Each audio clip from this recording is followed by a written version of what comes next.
मराठा या शब्दाची व्याख्या केली. M for money, A for aspiration, R for resources, A for ambition, T for talent, H for humbleness आणि A for achievement.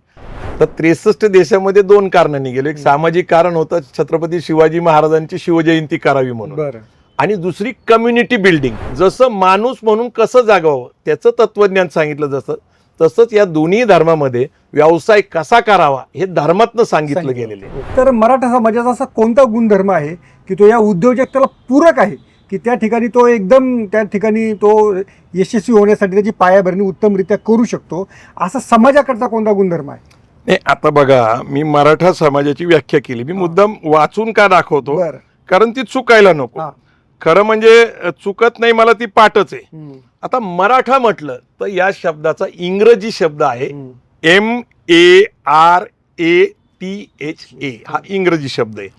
आता कुठल्याही याचं फुल फॉर्म असतो. म्हणजे आपण MEA म्हटलं तर Maratha entrepreneurs association, Maratha business community MCA. तसं मराठा शब्दाची मी व्याख्या ज्यावेळेस करायचा प्रयत्न केला त्यावेळेस माझ्या असं लक्षात आलं, एम फॉर मनी, पैसा. पैसा. आता दुसरा शब्द काय, ए म्हणजे काय, ॲस्पिरेशन, प्रेरणा, पैसा कमवण्याची प्रेरणा. आता तिसरा शब्द काय, रिसोर्सेस. आर म्हणजे रिसोर्सेस, रिसोर्स म्हणजे साधनं. तर तुमच्याकडे उपलब्ध असलेली साधनं, मराठ्यांकडे शेती आहे, शिक्षण आहे चांगल्या प्रकारचं. ॲम्बिशन. ॲम्बिशन म्हणजे काय, इच्छाशक्ती, महत्वाकांक्षा. हे गुण आहेत त्यांच्यात मुळात. टी टॅलेंट, ज्ञान, शिक्षण, अनुभव, कौशल्य. एच हंबलनेस, नम्रता. म्हणजे तुम्ही जे म्हणताय की मराठा समाजामध्ये ॲग्रेसिव्हपणा आहे, कारण तो क्षत्रिय आहे, त्याच्यात तो बदल करणं गरजेचं आहे. म्हणजे असं म्हणतात की व्यापार करायचा असेल तर डोक्यावर बर्फ आणि जिभेवर साखर असावं लागते. तर ते हंबलनेस आहे. म्हणजे आता फार काय मराठी ॲग्रेसिव्ह दिसत नाही. ए अचिव्हमेंट, यश. आणि म्हणून मराठा या शब्दाची व्याख्या केली. M for money, A for aspiration, R for resources, A for ambition, T for talent, H for humbleness आणि ए फॉर अचिव्हमेंट. हे सगळेच मुळात गुण जे आहेत हे व्यावसायिक गुण आहेत. फक्त त्यांना त्याची जाणीव करून द्यायची आहे, आणि ते जाणीव करून द्यायचं काम आता आपण करतोय. मराठा समाजातील उद्योजकतेची जर उदाहरणं पाहिली तर सतीश मगर, विलास शिंदे अशीच उदाहरणं आपल्या डोळ्यात, किंवा BG शिर्के सुरुवातीच्या आधीच्या काळामध्ये. आता नवीन पिढी तुम्हाला याच्यामध्ये मोठ्या प्रमाणात दिसते आहे का? नवीन पिढी स्वतःहून रिस्क टेकिंग ॲबिलिटी त्याच्यामध्ये निर्माण झालेली आहे का? या प्रश्नांकडे तुम्ही कसं पाहता, किंवा आताची परिस्थिती काय? एकतर आपण जे म्हटलं की अहद ऑस्ट्रेलिया, तहद कॅनडा, अवघा मुलूक आपलं, त्यामुळे मी जगातल्या 63 देशामध्ये गेलो. आता 63 देशामध्ये 2 कारणांनी गेलो. एक सामाजिक कारण होतं, छत्रपती शिवाजी महाराजांची शिवजयंती करावी म्हणून, आणि दुसरी कम्युनिटी बिल्डिंग. कम्युनिटी बिल्डिंग म्हणजे काय, समाजाला एकत्र करणं.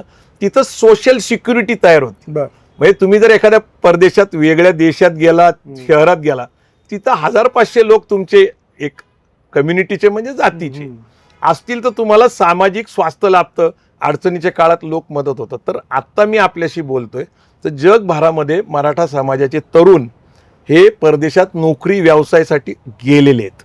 जे नोकरीसाठी गेले ते 4-5 लोक एकत्र येऊन आज परदेशात सुद्धा व्यवसाय करतात. म्हणजे विनोद झेंडे हा बारामतीचा आहे, तो अमेरिकेत आहे, आणि त्याचे आणि त्याच्या मित्रांनी मिळून त्यांचे मोटेल्स आहे, जे पटेल कम्युनिटीची मक्तेदारी आहे. 700 रूम आहेत त्यांच्याकडं, 700 रूम आहेत. किंवा तुम्ही दुबईला गेला तर संदीप कळ हा 80% बेकरीला आणि हॉटेलला बेकरी प्रोडक्ट्स पुरवतो. ही त्याची तिथं फॅक्टरी आहे. आणि अभिजित जगताप हे मेकॅनिकल इंजिनियर आहे, त्यांची फॅक्टरी आहे तिथं दुबईमध्ये. तर परदेशात जाणाऱ्या अनेक लोकांचा माझा अभ्यास झाला. आणि मग देशात काय करायला पाहिजे, तर देशात पहिल्यांदा तुम्हाला उदाहरणं उभं करावं लागतील, लोकांपुढं काही प्रेरणा उभ्या करतात, काही आयडॉल्स उभे करावं लागतील. म्हणून आम्ही अभ्यास सुरू केला. तर आमच्याकडं एवढा मोठा डाटा तयार झालेला आहे. प्रत्येक जिल्ह्यामध्ये नामवंत असे 300, 400, 500 उद्योजक प्रत्येक जिल्ह्यात आहे. पण माहीत नाही, आडनावाचा घोळ असेल, काही वेळेस कर्नाटकमधनं काही मराठा आले, त्यांचे आडनाव कळत नाही काय. पण मी तुम्हाला निश्चित सांगतो की जात म्हणजे काय ते पहिल्यांदा समजून घेतलं पाहिजे, आणि काही तत्व समजून घेतली पाहिजे. जात म्हणजे काय की नातेसंबंधातनं तयार होती ती जाते. पहिलं आपलं एक कुटुंब असतं, त्याचं एक आडनाव असतं. मग आपली आई विवाहात होऊन येते, आपल्या बहिणीचं लग्न होतं, आपल्या मावशीचं होतं, आत्याचं होतं, आणि ते नातेवाईकांचं जाळं म्हणजे एक जात आहे.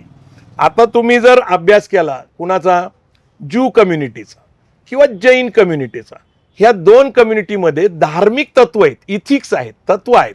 काय की धंदा जर करायचा असेल तर पहिल्यांदा एक्सटेंडेड फॅमिली म्हणजे आपल्या विस्तारित कुटुंबामध्ये पहिला करायचा, आणि नंतरचा टप्पा त्यांनी सांगितला कम्युनिटी, म्हणजे ज्यू लोक ज्यू कम्युनिटीमध्येच व्यवसाय करतात, जैन कम्युनिटीमध्ये. जसं मी एक बिल्डर आहे, मला जे रिसोर्सेस लागतात व्यवसाय करण्यासाठी, समजा वेंडर्स लागतात, मला काही माल खरेदी करायचा आहे, तर तो जैन आणि ज्यू कम्युनिटीमध्ये तो त्यांच्याच जातीचा किंवा धर्माचा असतो. मला कॉन्ट्रॅक्टर पाहिजे तर तो त्याचाच असतो. आर्किटेक्ट पाहिजे, इंजिनियर पाहिजे, RCC डिझायनर पाहिजे, तर ते पहिली प्रायोरिटी त्यांच्या ह्याच्यात असते. जातीच्या मध्ये, धर्माच्या मध्ये एकत्र व्यवसाय का केला जातो, तर जैन आणि ज्यू कम्युनिटीमध्ये काय आहे, त्यांच्या धार्मिक स्थळावर त्यांचे जे धर्मगुरू असतात किंवा ज्यू लोकांमध्ये फादर असतात, ते एक धर्माची तत्व सांगतात. ते काय सांगतात की तुम्ही व्यवसाय तुमचा जो आहे तो आपल्या लोकांमध्ये का करा, तर तुम्ही त्यांना ओळखत असता, कारण ते धार्मिक स्थळावर येते, ते प्रामाणिक आहेत, ते कष्टाळू आहेत, ते तुम्हाला फसवणार नाही, तुमचा अधिक विश्वास त्यांच्यावर असेल.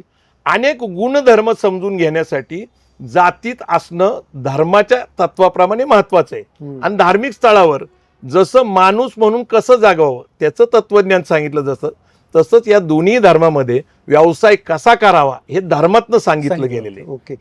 सोशल मीडियाच्या भाऊ गर्दीत विश्वासार्हतेने चकाकणारे नाव म्हणजे लेट्सअप मराठी.